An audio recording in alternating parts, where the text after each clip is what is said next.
বৰপেটাৰ পাটবাউসীত দেওবাৰৰ পৰা 4দিনীয়া কাৰ্যসূচীৰে আৰম্ভ হৈছে শ্ৰী শ্ৰী মা মনসা দেৱীৰ পূজা মহোৎসৱ।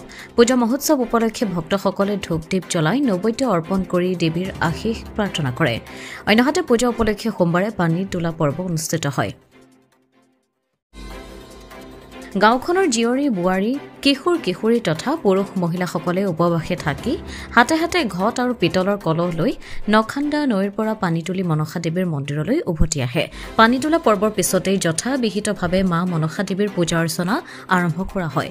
মনসা দেৱীৰ পূজা উপলক্ষে মনসা মন্দিৰ চৌহদত ব্যাপক ভক্তৰ সমাগম ঘটে। আজি আমাৰ পাটবাউসীত এই নহত্ৰৰ মা মনসা মন্দিৰৰ 31 সংখ্যক মা মনসা পূজা আপোনালোকে সকলোৱে দেখিছে যে আমাৰ এই অঞ্চলৰ ভক্তসকলে মিলিত হৈছে। প্ৰতি বছৰে উলহ-মালহেৰে এই অঞ্চলত মা মনসা মন্দিৰ এই পূজা অৰ্চনা কৰা হয় আৰু সকলোৰে বিশ্বাস যে মা মনসাই সকলোকে আশীৰ্বাদ কৰিব আৰু আগন্তুক দিনকেইটা সকলোৰে সুকলমে যাব, সকলোৰে সমস্যাবিলাক সমাধান হ'ব, এইটোৱে আশা। গতিকে প্ৰতি বছৰে যেনেকৈ পাৰি আছে আৰু দেখা যায় যে প্ৰতি বছৰে ভক্তৰ সংখ্যা বাঢ়ি গৈ আছে, মানুহৰ বিশ্বাস বাঢ়ি গৈ আছে। গতিকে মই ভাবোঁ যে মা মনসাই সকলোকে আশীৰ্বাদ কৰিব, সকলোৰে মংগল হ'ব।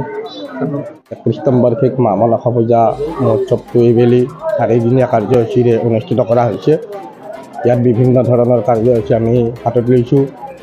প্ৰতি বছৰে যি আমি কাৰ্যসূচী লৈ আহিছোঁ, কিন্তু এইবাৰ আমি একদিন বেছিকৈ বঢ়াই দিছোঁ। ভক্তপ্ৰাণ ৰাইজৰ সমাগম প্ৰতি বছৰে বাঢ়ি গৈ আছে।